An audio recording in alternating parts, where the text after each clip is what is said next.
Are you listening? Damn.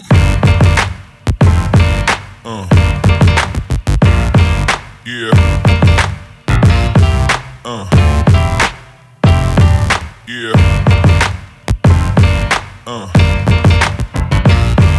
Yeah.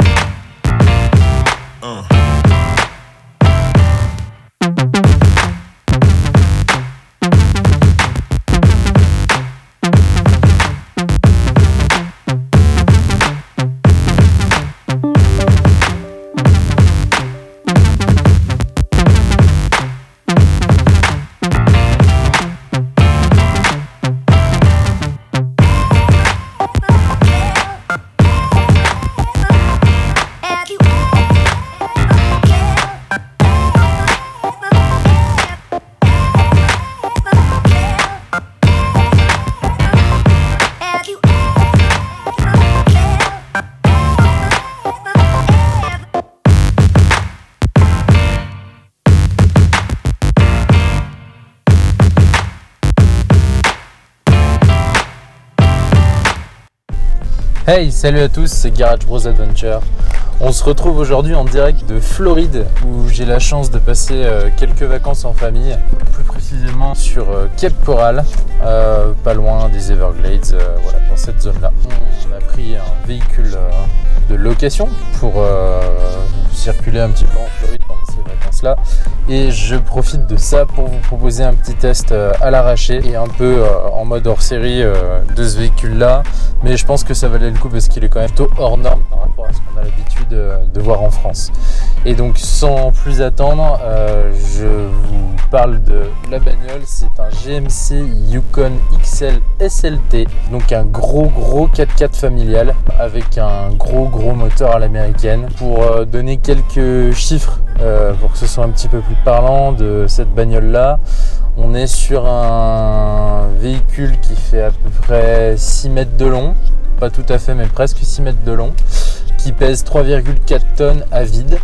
Donc une fois chargé avec tout le monde dedans et tout ça, on est pas loin de, je pense même au-delà des 4 tonnes. C'est un véhicule qui est très large et haut, j'ai pas les chiffres exacts là tout de suite, si j'arrive à les trouver je les rajouterai, ou en tout cas je vous mettrai l'info. En termes de moteur, on est sur un moteur essence V8 de 355 chevaux, un 5 litres 3 qui est évolutif, c'est-à-dire qu'il est capable de fonctionner en V4 quand c'est pas nécessaire d'avoir trop de puissance, comme en V8 quand il y a besoin d'arracher un petit peu, avec un couple camionnesque de 520 Nm. Donc voilà, vraiment le gros moteur à l'américaine. La bagnole en elle-même, sur son comportement, elle est comme on peut s'y attendre. C'est un porte-avions quoi. Vraiment, pour moi qui conduis une petite citadine en France d'habitude, c'est vraiment un porte-avions. Très sympa à conduire, cela dit. Voilà, l'accélérateur quand on appuie, ça répond plus que répond. Ça freine spongieux, ça tourne chewing-gum. Voilà, c'est à l'américaine. De toute façon, les virages, c'est pas fréquent par ici, donc pas besoin d'investir trop dans un comportement en virage trop pointu. Voilà, à part ça, elle est bardée d'options. Je peux vous parler notamment de tout un tas d'aides à la conduite. Il y a le maintien dans la voie, le régulateur adaptatif qui va s'autogérer par rapport au véhicule de devant. Transmission qu'on peut changer entre 2 roues motrices, 4 roues motrices, boîte longue, 4 roues motrices, boîte courte. Tout est automatique, que ce soit les feux, que ce soit les essuie-glaces, le petit toit ouvrant qui va bien, une climatisation tri-zone. Voilà, donc les 2 zones conducteurs et passagers avant séparés, et pour l'arrière, voilà, c'est réglable indépendamment. C'est plutôt pratique. Les sièges sont à l'avant chauffants et ventilés, voilà, refroidissants. Et pour le siège conducteur, le petit truc assez fun, c'est qu'il est vibrant et il vibre à gauche ou à droite pour vous indiquer les obstacles que vous pouvez avoir autour de vous. Alors je me suis garé pour faire quelques images de l'intérieur de la voiture et de comment ça se présente Donc déjà d'avance désolé pour le bordel parce qu'on voyage à 7 et que forcément voilà, c'est un peu compliqué de vous présenter une bagnole comme si elle était toute neuve. Pour commencer, voilà, ce dont on a le moins l'habitude en France et qui est super marrant je trouve, c'est le pommeau de vitesse comme ça. Je sais pas si on voit bien sur la caméra, mais voilà, pour changer de vitesse, marche arrière avec la caméra de recul, neutre pour écouter le bruit du moteur.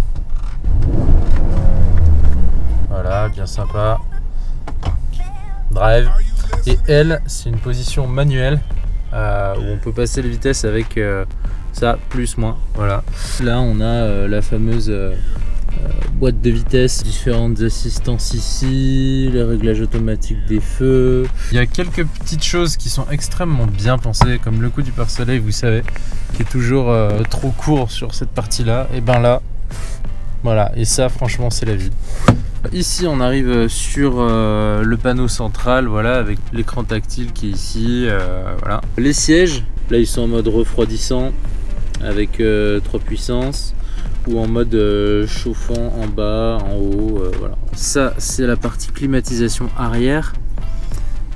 Puis on a tout un tas d'options après qu'on n'utilise pas forcément. Le truc qui est plutôt cool, Apple CarPlay dans la voiture, donc quand on branche son iPhone, voilà, on a Apple CarPlay et ça c'est plutôt pratique. Ensuite, ce que je pourrais dire de plus, c'est version américaine en termes de taille. On a plusieurs prises un petit peu partout. La console centrale est juste gigantesque. Les sièges sont réglables entièrement électriquement et on a plusieurs positions paramétrables. Voilà. Voilà l'extérieur du véhicule donc. Qui est gigantesque. Ne vous fiez pas aux places de parking, elles sont XXL à l'américaine, donc 6 mètres de long comme je disais.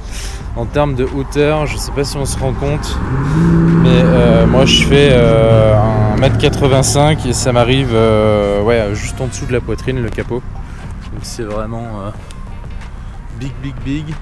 À l'arrière, les sièges qui sont rabattables, petite ficelle, mais une fois que c'est fait, voilà, ça fait un siège de ce type là, donc on a quand même beaucoup de place. À l'arrière on a aussi de quoi régler la climatisation. Il y a des portes gobelets un peu dans tous les coins sur cette bagnole. Un coffre immense qui s'ouvre de manière extrêmement classe, voilà, et donc on peut tout rabattre. Et alors imaginez une fois qu'on a rabattu les deux sièges arrière ainsi que les deux qui sont encore devant, ça fait on a de quoi trimballer franchement une quantité de choses énorme. Pareil, je vous mettrai le litrage que ça représente. Oui, j'avais oublié la petite option qui fait toute la différence.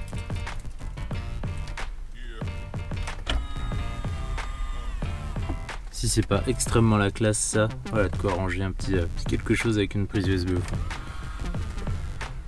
Je vous dis à bientôt pour de nouveau un test moto ou alors en tout cas une vidéo moto. Ciao.